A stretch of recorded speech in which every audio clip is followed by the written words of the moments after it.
Hello friends, मैं अमित कुमार आप सबको अपने इस चैनल पर हार्दिक स्वागत करता हूं। तो आज हम लोग गवर्नर जनरल लॉर्ड हेस्टिंग के शासनकाल में जितने भी वर्क हुए हैं, उसके शासनकाल में कौन कौन सी संधियां हुई हैं, उस सबको बारे में पढ़ेंगे।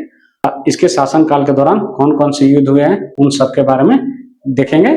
जो हमारे एग्जाम के दृष्टिकोण से देखें तो काफी इंपॉर्टेंट है। तो चलिए एक एक पॉइंट्स को हम लोग देखने का प्रयास करते हैं। पहला है कि इसका शासनकाल कब से कब रहा था। तो इसका शासनकाल 1813 से 1823 के बीच में रहा था। इसी के दौरान देखते हैं कि कौन कौन से कार्य होते हैं। तो उसमें देखें तो पहला ये अंग्रेज नेपाल युद्ध होता है 1814 से 1816 के बीच में, और ये सुगौली की संधि के साथ समाप्त होता है। इस प्रथम अंग्रेज नेपाल युद्ध के बीच के कारणों को जाने तो नेपाली गोरखाओं के द्वारा भारतीय क्षेत्र में आक्रमण किया जाता है 1814 ईस्वी में, और ये बस्ती के नियर यूपी में होता है। ये अपने साम्राज्यवादी विस्तार की नीति का अनुसरण कर रहे होते हैं। गोरखाओं के द्वारा उत्तरी क्षेत्र में उनका आक्रमण नहीं किया जाता है अपने साम्राज्यवादी विस्तार के क्रम में। यदि हम अपना इंडिया मैप का देखें तो ये जो क्षेत्र है नेपाल का क्षेत्र है। नेपाल ये हमारा प्यारा भारत, और खासकर यूपी और बिहार का क्षेत्र, इधर उत्तराखंड, और ये जो क्षेत्र है हिमालयन रीजन है, और इसके उत्तर में पड़ता है चीन, या यहाँ से बोले तो ये जो क्षेत्र है टेरिटरी, ये चीन की पड़ती है। तो हिमालयन रीजन होने के कारण गोरखाओं के द्वारा चीन के क्षेत्र में आक्रमण नहीं किया जाता है। ये किया जाता है भारतीय क्षेत्र में बस्ती के निकट और गोरखपुर के पास। इन दो क्षेत्रों में आक्रमण किए जाने पर ब्रिटिश कंपनी के द्वारा इसका विरोध किया जाता है, और इसी को विरोध को दबाने के लिए इसके जो नेतृत्व करता था लॉर्ड हेस्टिंग, और इसके अलावा अन्य जो कमांडर इन चीफ थे, वो नेपाल के कुछ क्षेत्रों में आक्रमण करते हैं। नेपाल की तरफ से इस युद्ध का जो नेतृत्व कर रहा था उसका नाम था अमरसिंह थापा और भीमसेन थापा।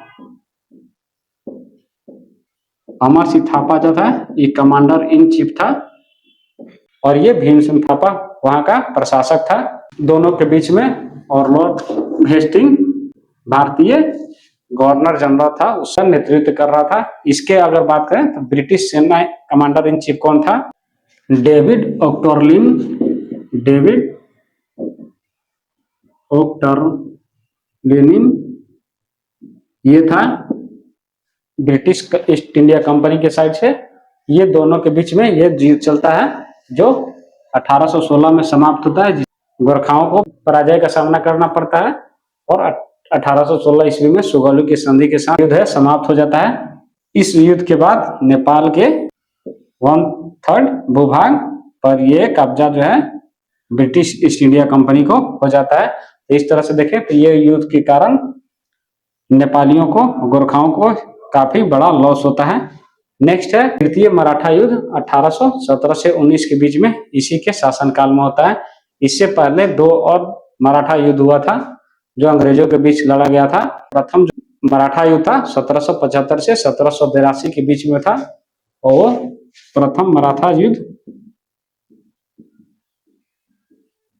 1775 से 82 के बीच में था, और ये सालबाई की संधि के साथ समाप्त हुआ था।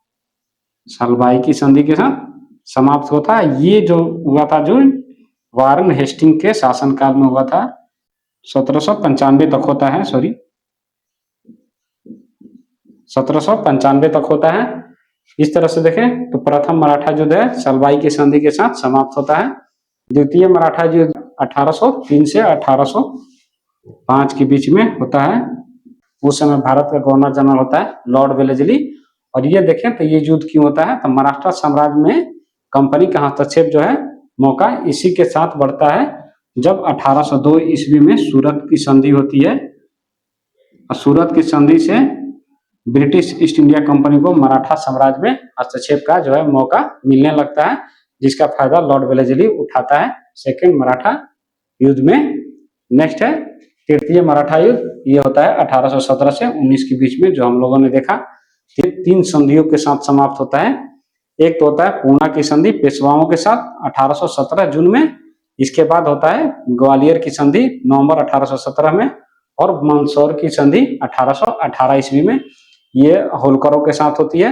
ये तीन जो संधियां है, इसके साथ तृतीय मराठा युद्ध समाप्त होता है, और इस समय गवर्नर जनरल होता है भारत का लॉर्ड हेस्टिंग्स। तो जो मराठा युद्ध में पराजित होते हैं पेशवा बाजीराव द्वितीय, इनको बिठूर में भेज दिया जाता है कंपनी के द्वारा। ये बिठूर कानपुर के नियर का क्षेत्र है, यहाँ पर इनको पेंशन याफ्ता बनाकर भेज दिया जाता है। मराठा साम्राज्य की समाप्ति हो जाती है। इसकी पिंडारियों का दमन 1817 ईस्वी में मराठा युद्ध के समय ही हो जाता है। इसके अलावा देखें तो लास्ट टॉपिक है आज का इनका, लॉर्ड हेस्टिंग के शासनकाल का। मद्रास के गवर्नर जनरल जो था गवर्नर थॉमस मुनरो 13 से 23 के बीच में था। इस समय देखें तो रैयतवाड़ी व्यवस्था समझने से पहले हम लोग इसके पहले जो व्यवस्था थी उसको समझ लेते हैं, ताकि इसको समझने में आसानी हो। तो इससे पहले अस्थायी बंदोबस्त चालू की गई थी, अस्थायी बंदोबस्त चालू की गई थी। इसको इस्तेमारी और जमींदारी व्यवस्था भी बोलते हैं।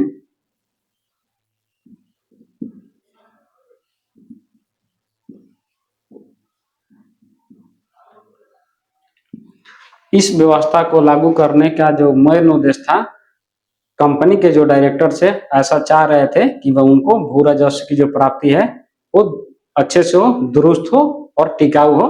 तो उसके लिए कर्नवालिस को बोर्ड ऑफ डायरेक्टर्स के द्वारा ऐसा बोला गया कि आपको कुछ ऐसी भू राजस्व की प्रणाली लानी होगी जहां पर अस्थायी भू राजस्व की प्राप्ति है वो होता रहे। तो कंपनी जमींदारों से अस्थायी बंदोबस्त करने को कर्नवालिस को कहा, कर्नवालिस ने ऐसा किया। इसके लागू करने के पीछे कौन कौन से लोग थे जो महत्वपूर्ण योगदान दिए इसमें, तो एक था डंडास, दूसरा हम लोगों ने पढ़ लिया बोर्ड ऑफ डायरेक्टर्स, एक था चार्ल्स ग्रांट और खुद कार्नवालिस। ये चार जो व्यक्ति हैं अस्थायी बंदोबस्त को लागू करने के लिए पूर्णतः जिम्मेदार थे। इसका देखें तो ये पूरे भारत का 19% क्षेत्रफल पर अस्थायी बंदोबस्त लागू किया गया था। अब इसमें बात आती है कि अस्थायी बंदोबस्त किसके बीच हुआ था। ये कंपनी और जमींदारों के बीच में तय किया गया एक प्रकार की व्यवस्था थी, जिसमें भू राजस्व को दोनों लोगों के बीच में बांटा जाता था। इसमें देखें तो अस्थायी बंदोबस्त में इसको टोटल 11 भागों में बांटा गया था। मान लीजिए किसी को 99 रुपया की प्राप्ति होती है, चाहे 121 रुपया का मान लीजिए 121 रुपये की प्राप्ति होती है, तो इसका 11वां भाग जो था वो भू राजस्व मिलता था किसको, जमींदार को। यानी 121 का 11वां भाग देखें तो 11 जो था भाग 11 रुपये, मान लीजिए 121 रुपये मिला तो 11 रुपये भाग जमींदार को मिला। और नेक्स्ट जो बचता है 10/11 भाग यानी 110 रुपये, ये मिलता था किसको, कंपनी को 110 रुपये की प्राप्ति होती थी। ठीक है, लेकिन यहाँ पर दिक्कत ये आती है कि जो कंपनी थी उसको कृषि उत्पादकता में किसी भी प्रकार का इंटरेस्ट नहीं था, जमींदारों को भी इंटरेस्ट नहीं था। बस इनको इंटरेस्ट अपने भू राजस्व से, अपने भू राजस्व को प्राप्ति करने के लिए जमींदारों द्वारा कृषकों का शोषण किया जाता था, ताकि जो इनको 1/11 भाग जो मिल रहा है ये ज्यादा से ज्यादा हो। कहीं कहीं तो जमींदार ऐसा भी काम करते थे कि ऐसा बोल देते थे कि इनको भू राजस्व की प्राप्ति 121 रुपये ना होकर मान लीजिए 99 रुपया ही हुआ है। तो इस तरह से देखें तो कंपनी जो प्रॉफिट चाह रही थी वो कंपनी को नहीं हो रहा था, लेकिन किसानों को किसी भी प्रकार का इससे व्यवस्था से लाभ भी नहीं हुआ। जो व्यवस्था पहले चलती आ रही थी उस व्यवस्था से भी इसको दयनीय स्थिति होती गई। इसके बाद में हम लोग देखें तो कौन सी व्यवस्था लागू होती है। इस प्रकार के समस्याओं को दूर करने के लिए कंपनी के द्वारा रैयतवाड़ी व्यवस्था लाई जाती है थॉमस मुनरो के द्वारा 1820 ईस्वी में। तो चलिए हम लोग रैयतवाड़ी व्यवस्था के बारे में समझते हैं।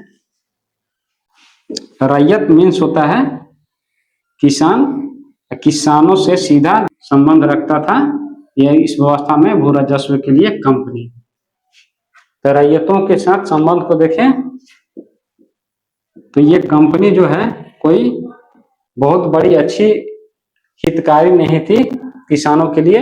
इनका मेन उद्देश्य था जो बिचौलिए बन गए थे जमींदारी व्यवस्था में, इन बिचौलियों को दूर करना, ताकि इनके बीच में जो प्रॉफिट शेयरिंग हो रही थी वो ना होके कंपनी को डायरेक्ट हो जाए।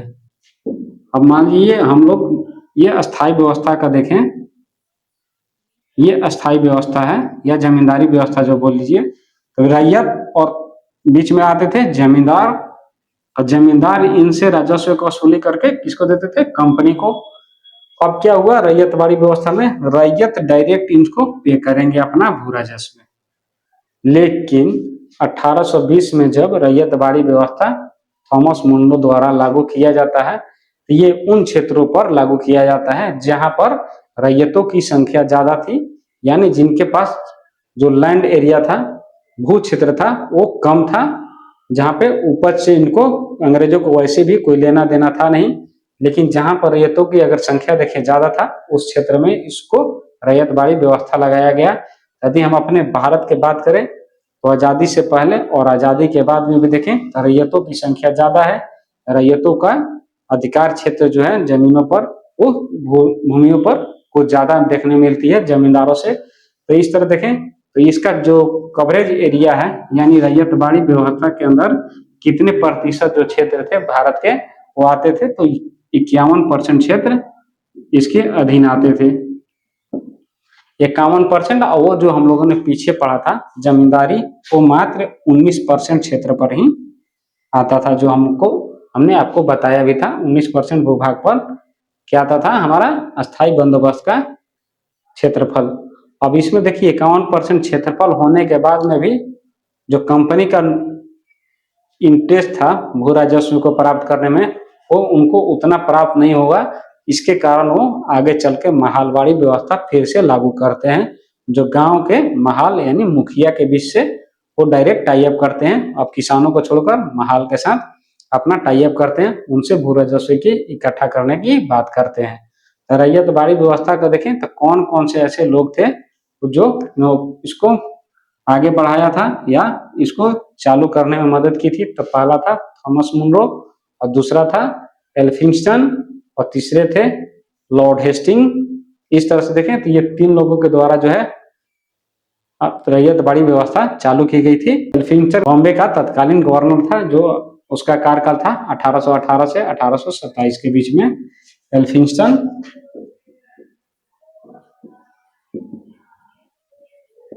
18 से 1827 के बीच में था, ये बॉम्बे का गवर्नर था।